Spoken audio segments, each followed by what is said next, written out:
European traders are very cautious at the end of the trading week.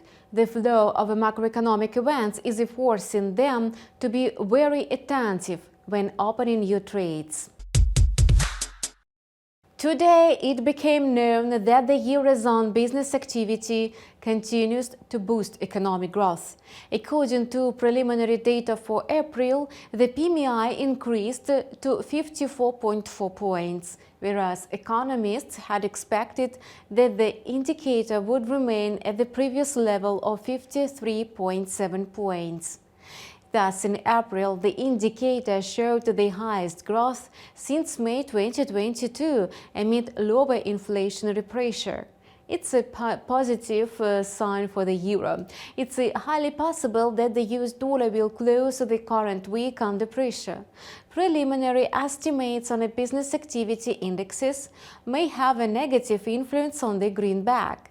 According to the forecast, all the indexes will fall. However, the worst situation is expected in the industrial sector, as the manufacturing PMI may slide to 48 points. This reflects a rise in pessimism among US manufacturers. What's more, a decline in the manufacturing PMI below 50 points is a sign of the upcoming recession. Notably, the 50-point threshold separates contraction from expansion. Meanwhile, the composite PMI may also drop to 51.4 points and thus approaching the threshold. This information is likely to lead to the greenback's depreciation. On the trading chart, we see that since the beginning of the week, the euro-dollar pair has been hovering slightly below the control level of 1.10, within the range of 50 and 70 pips. The existing stagnation could be defined as an accumulation process. Under the current conditions, traders may apply the same strategies. In other words, there are two possible scenarios.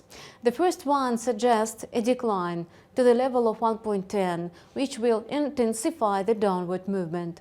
According to the second scenario, the price may consolidate above 1.10, trying to reach a new local high of the midterm uptrend.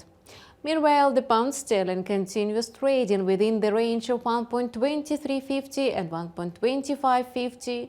Earlier this week, the price rebounded from the lower limit of the range. However, today the UK published mixed data. Thus, retail sales continued falling, whereas PMI indexes reached a yearly high, like in the eurozone.